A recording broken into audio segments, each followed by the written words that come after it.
Telangana CM Revanth Reddy మాట్లాడుతున్నారు. ఇప్పుడు live చూద్దాం.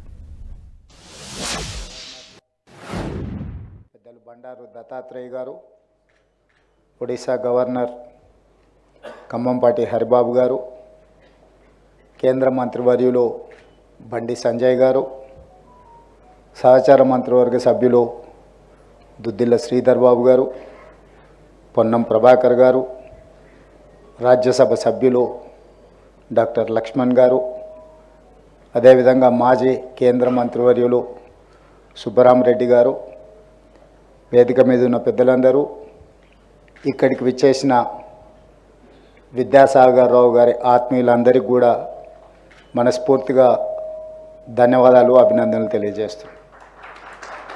ముఖ్యంగా ఈ నిర్వాహకులకు మనస్ఫూర్తిగా అభినందనలు తెలియజేస్తున్నాను.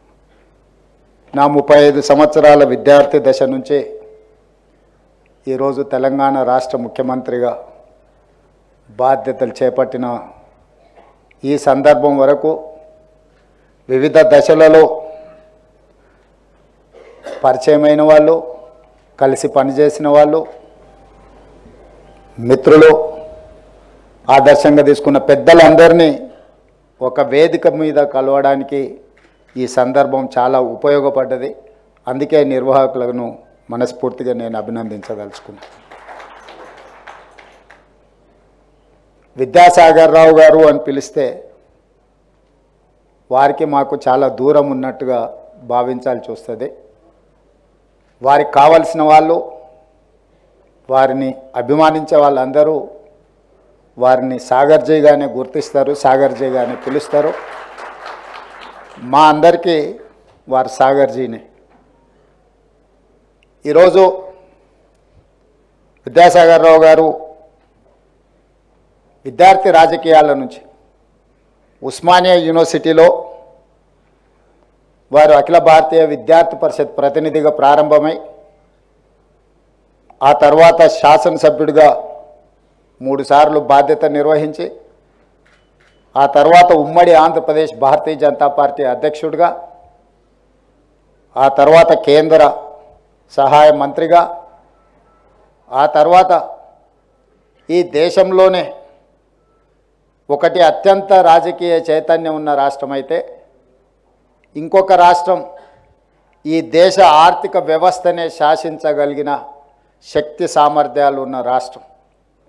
2 రాష్ట్రాలకు ఉమ్మడిగా గవర్నర్గా వారి బాధ్యతలు నిర్వహించినరు అంటే వారి సమర్థతను నరేంద్ర మోడీ గారు గుర్తించి వారికి మహారాష్ట్ర, తమిళనాడు గవర్నర్గా అవకాశాలు ఇస్తే 2 రాష్ట్రాలను సమర్థవంతంగా గవర్నర్గా వారు బాధ్యతలు నిర్వహించి తెలంగాణ యొక్క గౌరవాన్ని వారు నిలబెట్టినరు.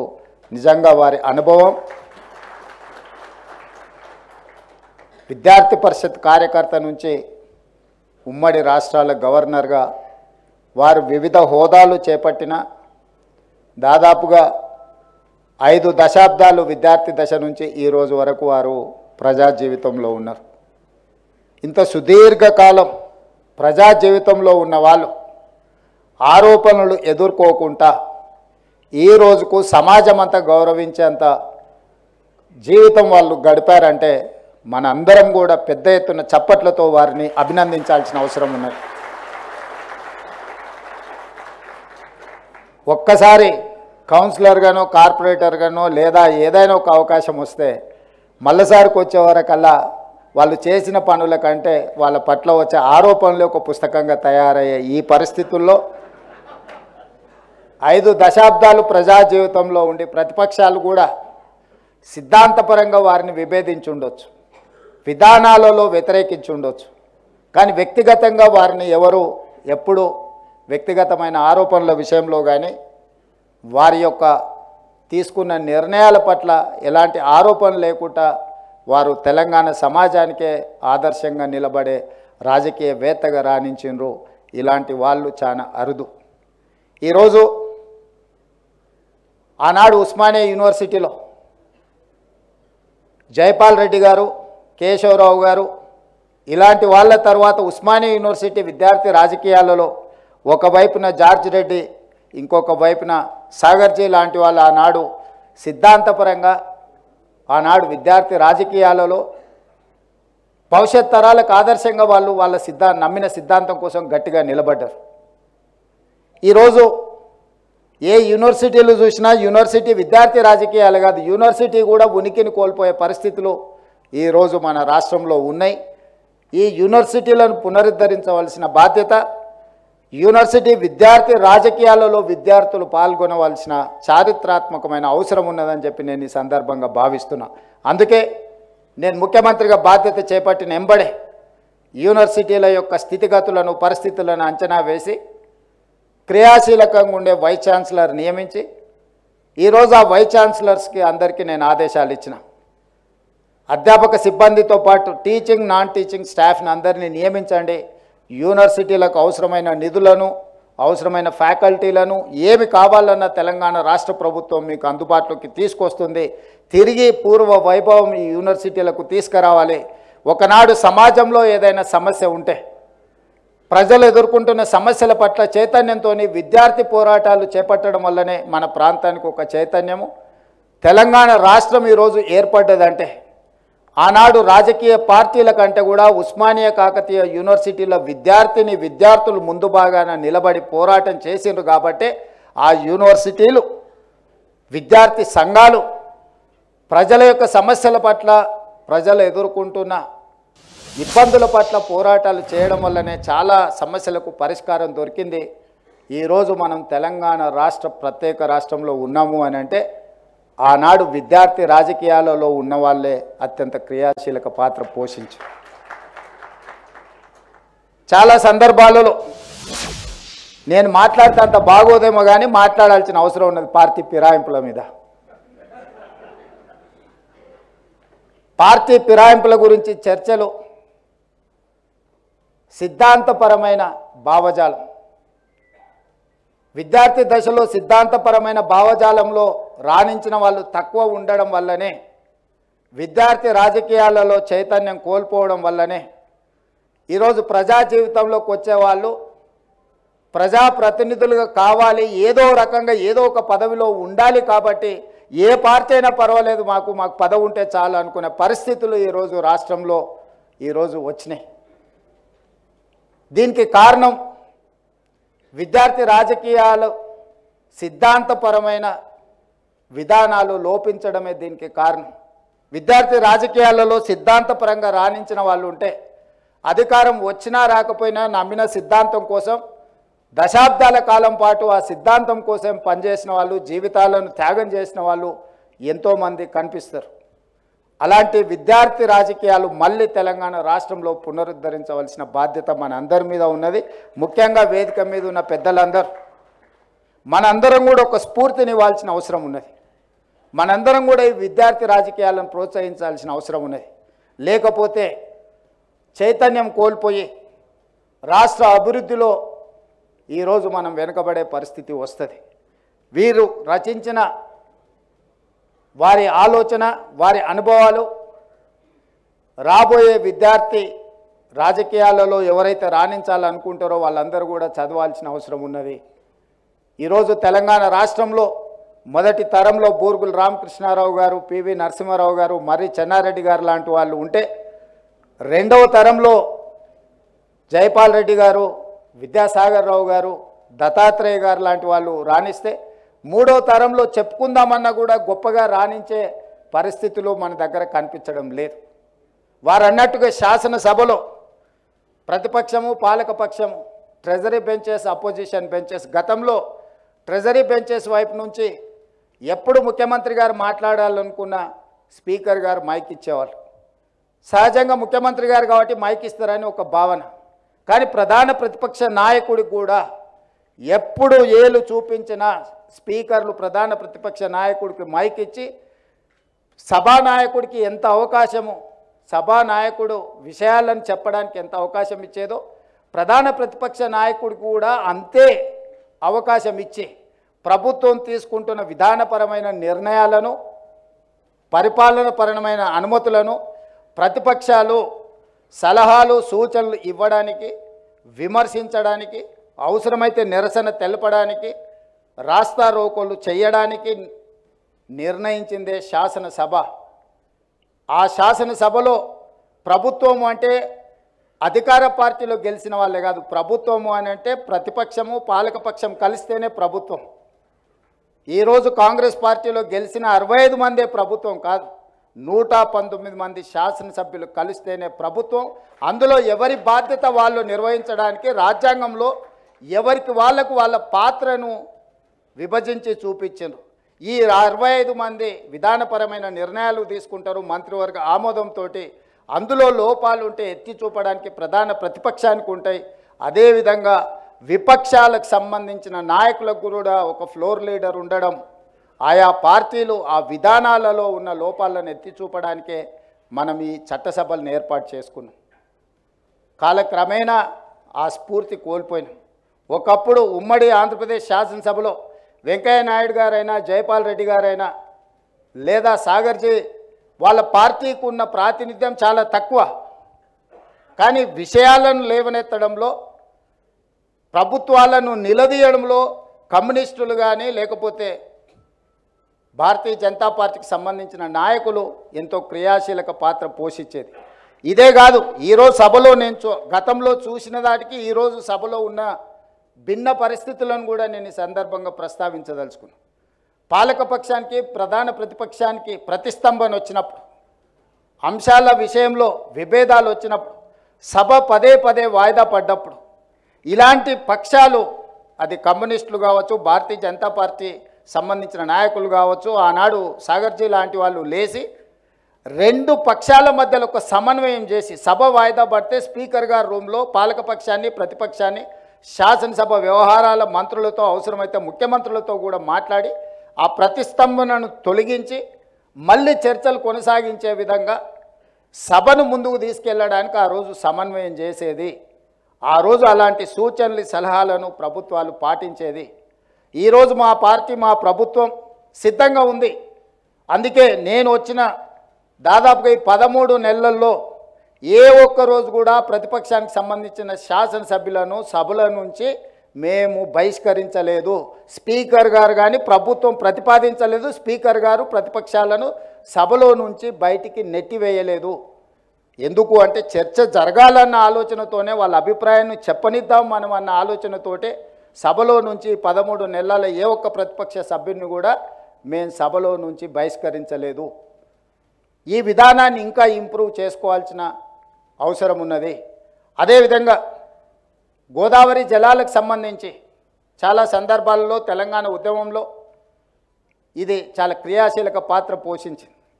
కానీ మొట్టమొదటిసారి ఎడారిగా మారిన తెలంగాణ ప్రాంతం, ముఖ్యంగా ఉత్తర తెలంగాణ ప్రాంతం సస్యశ్యామలం కావాలి అంటే గోదావరి జలాలు ప్రవహించినప్పుడే పాడి పంటలు పండుతాయి, ఈ ప్రాంతం పచ్చగా ఉంటుందని ఇచ్చంపల్లి ప్రాజెక్టు కానీ గోదావరి జలాలను తీసుకొచ్చి ఉత్తర తెలంగాణకు తెలంగాణ ప్రాంతాన్ని అభివృద్ధి చేయాలని మొట్టమొదటిసారి గోదావరి జలాల మీద సాగర్జీని ఈ కార్యక్రమాన్ని తీసుకొని పాదయాత్రలు చేయడం జరిగింది. ఆ తర్వాత పెద్దలు దేవేందర్ గౌడ్ గారు గోదావరి జలాలను, గోదావరి ప్రాజెక్టులను నిర్మించాలని వారు పాదయాత్ర చేయడం జరిగింది. ఆ తర్వాతనే Congress party doctor YS Rajasekhara Reddy గారు ప్రాణహిత చేవెళ్ళ ప్రాజెక్టును ప్రారంభించి ఈరోజు కొనసాగుతున్న ఈ గోదావరి జలాల మీద నిర్మిస్తున్న ప్రాజెక్టుల గురించి మీకు అందరికీ తెలుసు, నేను వాటి లోతుల్లోకి వెళ్ళదలుచుకోలేదు. కానీ ఆ రోజు సాగర్జీ మొదలుపెట్టిన గోదావరి జలాల వినియోగం ఆలోచన ఈరోజు సంపూర్ణంగా పూర్తి కాలేదు, అది మధ్యలోనే ఉన్నది. ఈ ప్రాజెక్టును తిరిగి ముందుకు తీసుకువెళ్ళాలంటే సాగర్జీ సహకారం సంపూర్ణంగా అవసరం ఉన్నది. గతంలో ఒకసారి గవర్నర్ గారు తేనీటి విందుకు పిలిచినప్పుడు నేను వారితో ప్రత్యేకంగా మాట్లాడిన మహారాష్ట్ర ముఖ్యమంత్రి ఫడ్నవీస్ గారు, ఆ రోజు వారు ఉప ముఖ్యమంత్రిగా ఉండే, సాగునీటి పారుదల శాఖ మంత్రిగా వారు ఉన్నారు, వారితో మీరు మాట్లాడి మహారాష్ట్రలో ముంపుకు గురవుతున్న భూమిని కొంత తెలంగాణ ప్రభుత్వానికి భూసేకరణ కింద మనకు ఇప్పిస్తే తిరిగి మనం గోదావరి జలాలను తెలంగాణ కోసం వినియోగించుకోవడానికి తక్కువ ఖర్చుతో ఎక్కువగా, ఇంతకుముందు దత్తాత్రేయ గారు చెప్పినారు, లిఫ్టుల కంటే కూడా సహజంగా వచ్చే వాటర్ని మనం వాడుకుంటే ఎక్కువ ప్రయోజనం ఉంటుంది, నిర్వహణ ఖర్చు తగ్గుతుంది అని. ఈరోజు ఆ గోదావరి జలాలను ఆ రకంగా వినియోగించుకోవాలి అని అంటే సాగర్జీ అనుభవం, సాగర్జీ పరిచయం ఈరోజు తెలంగాణ రాష్ట్రానికి అవసరం ఉన్నది. ఈరోజు ఫడ్నవీస్ గారు మహారాష్ట్ర ముఖ్యమంత్రిగా ఉన్నారు, వారు మహారాష్ట్ర గవర్నర్గా సేవలు అందించారు. ఫడ్నవీస్ గారు ముఖ్యమంత్రిగా ఉన్నప్పుడు వారు ఖచ్చితంగా వారితో మాట్లాడి తుమ్మిడిహెట్టి దగ్గర మనకు అవసరమైన భూసేకరణ మహారాష్ట్ర ప్రాంతంలో ఏదైతే ఉన్నదో ఆ భూసేకరణకు వారి సహకారం తప్పకుండా తీసుకుంటాం. నాకు ఎలాంటి భేషజాలు లేవు. తెలంగాణ రాష్ట్ర అభివృద్ధిలో భాగంగా ఎవరి సహకారాన్ని తీసుకుంటాను, ఎవరినైనా నేను కలుస్తాను. ఎన్నికలు వచ్చినప్పుడే నా పరంగా రాజకీయాలు, ఎన్నికల తర్వాత తెలంగాణ రాష్ట్ర అభివృద్ధి లక్ష్యంగా అందులో అనుభవం కలిగిన సాగర్జీ లాంటి వాళ్ళ అనుభవాన్ని మనం తీసుకుంటే ఈ తెలంగాణ రాష్ట్రానికి ఎంతో మేలు జరుగుతుంది. నిన్నగాక మొన్న ప్రధానమంత్రి గారితో నేను మాట్లాడినప్పుడు కూడా స్పష్టంగా చెప్పిన, మీరు 5 ట్రిలియన్ ఎకానమీ గురించి ఈ దేశ ఆర్థిక సంపదను పెంపొందించాలని మీరు ఈ దేశం ముందు పెట్టారు. 5 ట్రిలియన్ ఎకానమీకి మనం చేరాలి అని అంటే నా తెలంగాణ రాష్ట్రం నుంచి నేను 1 ట్రిలియన్ ఎకానమీని కాంట్రిబ్యూట్ చేస్తా. 1 ట్రిలియన్ ఎకానమీని కాంట్రిబ్యూట్ చేయాలంటే ప్రధానమంత్రిగా మీరు మాకు కొన్ని అనుమతులు ఇవ్వాలి, కొంత సహకరించాలని సూటిగా ప్రధానమంత్రి గారిని నేను విజ్ఞప్తి చేసిన. అందులో భాగంగా హైదరాబాద్ నగరం వేగంగా విస్తరిస్తుంది. విశ్వనగరం కావాలంటే మెట్రో రైలు విస్తరణ జరగాలి. మెట్రో రైలు విస్తరణ జరిగినప్పుడే ఈ నగరం యొక్క అభివృద్ధికి తోడ్పాటు ఉంటుంది. అదేవిధంగా రీజనల్ రింగ్ రోడ్, ఈరోజు ఔటర్ రింగ్ రోడ్, అంతర్జాతీయ ఎయిర్పోర్ట్, ఐటీ కంపెనీలు, ఫార్మా కంపెనీలు ఈరోజు దేశంలోనే మన నగరానికి ఒక గుర్తింపు. మన తెలంగాణ రాష్ట్ర ఆదాయంలో 60% ఈరోజు హైదరాబాద్ నగరం నుంచే వస్తుందంటే ఇలాంటి గోదావరి, కృష్ణా నదీ జలాల తాగునీటి ప్రాజెక్టులతో పాటు మెట్రో రైల్ ఇలాంటి ప్రాజెక్టులే ఈరోజు మనం అభివృద్ధి పదం వైపు నడపడానికి ఉపయోగపడ్డాయి. ఇంకా విస్తరించాలి అని అంటే ఇది సరిపోదు. విశ్వనగరంగా మారాలి అంటే మనకు రీజనల్ రింగ్ రోడ్డు కావాల్సిందే. రీజనల్ రింగ్ రోడే కాదు, రీజనల్ రింగ్ రైల్ గురించి కూడా నేను ప్రధానమంత్రి గారి దృష్టికి తీసుకెళ్ళిన. ఏ విధంగా అయితే ఔటర్ రింగ్ రోడ్ ఈరోజు రోడ్డు రవాణా వ్యవస్థ ఉందో, రీజనల్ రింగ్ రోడ్ 370 కిలోమీటర్లు, దాదాపుగా ఈ 370 కిలోమీటర్లకు రీజనల్ రింగ్ రైల్ కూడా ప్రధానమంత్రి గారిని అడగడమే కాకుండా, మాది ల్యాండ్ లాక్ స్టేట్, మాకు సముద్రం లేదు కాబట్టి మా అభివృద్ధిలో కొంత ఆటోమొబైల్ ఇండస్ట్రీ కానీ మిగతా పరిశ్రమలు రావడానికి ఇబ్బందికరంగా ఉంది. అందుకే మాకు పోర్టులు లేవు కాబట్టి మీరు డ్రై పోర్ట్ పర్మిషన్ ఇవ్వండి. ఆ డ్రై పోర్ట్ నుంచి మనకు బందర్ పోర్ట్కి డెడికేటెడ్ గ్రీన్ఫీల్డ్ హైవేతో పాటు ఒక రైల్వే లైన్ మాకు ఇవ్వండి. దాంతో మాకు పరిశ్రమలు పెరుగుతాయి. మేము ఈరోజు ఆటోమొబైల్ ఇండస్ట్రీని తెలంగాణ ప్రాంతానికి తీసుకురావాలనుకుంటున్నాం. దానికి కూడా మీరు సహకరించాలి అని చెప్పి నరేంద్ర మోడీ గారిని అడగడం జరిగింది. ఇదే కాదు, సుదీర్ఘకాలంగా పెండింగ్ ఉన్న కాజీపేట రైల్వే కోచ్ ఫ్యాక్టరీ కూడా నరేంద్ర మోడీ గారు మనకు మంజూరు చేసినారు. ఆ పనులను కూడా వేగవంతం చేయమని చెప్పి నరేంద్ర మోడీ గారికి నేను విజ్ఞప్తి చేసిన. ఈరోజు ఈ నగరం విశ్వనగరంగా పెరగాలి. పదే పదే చాలా సందర్భాల్లో చర్చలు వచ్చినప్పుడల్లా ఆంధ్రప్రదేశ్తో పోటీ పడదాం, మనకంటే అమరావతి ముందుకెళ్తుంది. మనం అమరావతితోనే ఆంధ్రప్రదేశ్తోనే పోటీ పడేది, ప్రపంచంతోనే పోటీ పడదాము. న్యూయార్క్ లేదా, టోక్యో లేదా, దుబాయ్ లేదా, ఈ నగరాలతో పాటు మౌలిక వసతులను పెంపొందించుకుంటే ప్రపంచంతో పోటీ పడే శక్తి తెలంగాణ ప్రజలకు ఉన్నది. అంత ఆలోచన చేయగలిగిన, ముందుకు నడిపించగలిగిన నాయకత్వం ఉన్నది. ప్రపంచంతోనే పోటీ పడదాం. ప్రపంచంతో పోటీ పడాలంటే మిత్రుడు బండి సంజయ్ గారికి నా విజ్ఞప్తి ఒక్కటే, మెట్రో రైలు అనుమతులు మనం తెచ్చుకోవాలి. చెన్నైలో, తమిళనాడులో ప్రతిపక్ష పార్టీ ఉన్నా అక్కడ ఆమోదించారు, క్యాబినెట్లో పెట్టి. కర్ణాటకలో కాంగ్రెస్ ప్రభుత్వం ఉన్నా కూడా మోడీ గారు బెంగళూరుకి మెట్రో రైలు ఇచ్చిండ్రు. ఈరోజు ఒకనాడు 2వ స్థానంలో ఉన్న హైదరాబాద్ మెట్రో ఈరోజు 9వ స్థానానికి మనం పడిపోయినాము. ఈ 9వ స్థానం నుంచి మనం ముందుకు రావాలి అంటే పెద్దలు వినోద్ కుమార్ గారైనా, నేనైనా, బండి సంజయ్ గారైనా మెట్రో విస్తరణ కోసం, రీజనల్ రింగ్ రోడ్ కోసం, రీజనల్ రైల్వే లైన్ కోసం, అదేవిధంగా డ్రై పోర్ట్ కోసం, డెడికేటెడ్ గ్రీన్ఫీల్డ్ హైవేతో పాటు రైల్వే లైన్, బందర్ పోర్ట్ కోసం, ఈ తెలంగాణ అభివృద్ధి కోసం మనందరం కలిసికట్టుగా పనిచేయాలి. తమిళనాడులో ఏదైనా విషయం వస్తే, జల్లికట్టు సమస్య వస్తే అందరూ కట్టగట్టుకొని కేంద్ర ప్రభుత్వంతోనే కొట్లాడి జల్లికట్టుకు అనుమతి తెచ్చుకున్నారు. తమిళనాడులో ప్రమాణ స్వీకారం చేస్తే 39 మంది పార్లమెంట్ సభ్యులు తమిళ్లోనే ప్రమాణ స్వీకారం చేశారు.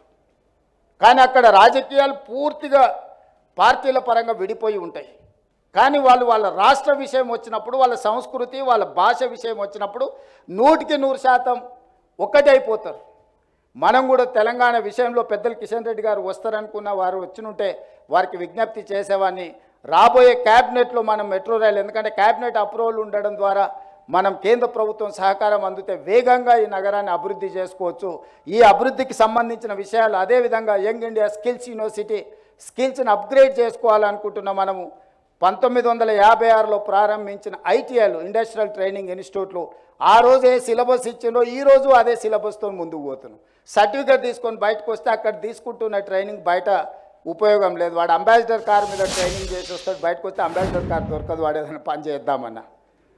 అందుకే ఈ మధ్యకాలంలో టాటా సంస్థతో మాట్లాడి ఈ తెలంగాణ రాష్ట్రంలో ఉన్న 65 ఐటీఐలతో పాటు ఇంకొక 10 కలిపి 75 ఐటీఐలను 75 శాసనసభ నియోజకవర్గాలలో వాటిని అప్గ్రేడ్ చేయడానికి ఈ ఐటీఐలను అడ్వాన్స్డ్ టెక్నాలజీ సెంటర్స్గా మార్చి ఈరోజు ప్రపంచంతో పోటీ పడి వాళ్ళకు పని కల్పించడానికి సాంకేతిక నైపుణ్యాన్ని అందించడానికి అవసరమైన సిలబస్ని అవసరమైన సాంకేతిక నైపుణ్యాలను అన్నిటిని కూడా ఏర్పాటు చేయడానికి ఇప్పుడు టాటాతోని మనం జాయింట్ వెంచర్ చేసిన తెలంగాణ రాష్ట్ర ప్రభుత్వం దీన్ని అప్గ్రేడ్ చేయడానికి 2400 కోట్ల రూపాయలు ఖర్చు అయితే కేవలం 14% 300 కోట్ల రూపాయలు మాత్రమే తెలంగాణ రాష్ట్ర ప్రభుత్వం పెడితే టాటా సంస్థ 2100 కోట్ల రూపాయలతోని 86% వాళ్ళ నిధులతోని తెలంగాణ రాష్ట్రంలో ఉన్న మారుమూల ప్రాంతాలలో ఉండే యువకులకు సాంకేతిక నైపుణ్యంలో శిక్షణ ఇవ్వడమే కాకుండా ఉద్యోగ ఉపాధి అవకాశాలు కూడా వాళ్ళే కల్పిస్తామని బాధ్యత తీసుకున్నారు.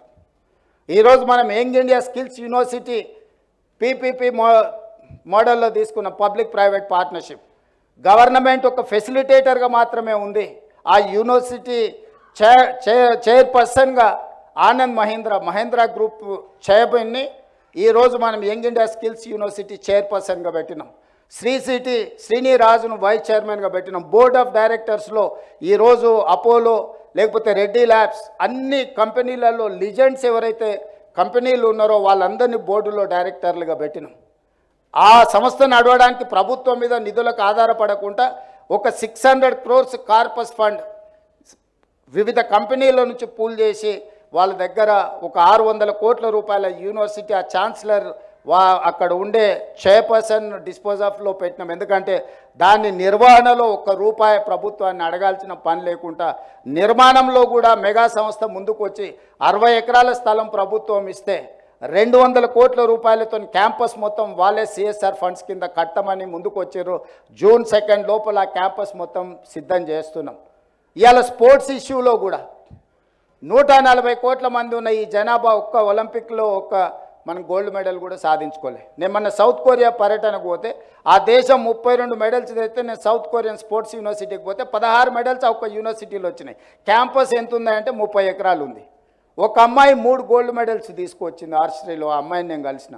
సో అంత చిన్న దేశము, ఒక హైదరాబాద్ జనాభా ఎంత ఉందో 10 million పాపులేషన్ ఉండే కంట్రీ ఈరోజు 32 మెడల్స్ ఒలింపిక్స్లో తెస్తే ఇంత పెద్ద భారతదేశం 140 కోట్ల జనాభా మనం ఈరోజు చాలా వెనుకబడి ఉన్నాం. అందుకే సేమ్ పీపీపీ మోడల్ని యంగ్ ఇండియా స్పోర్ట్స్ యూనివర్సిటీని మనం పాలసీని అడాప్ట్ చేసుకున్నాం.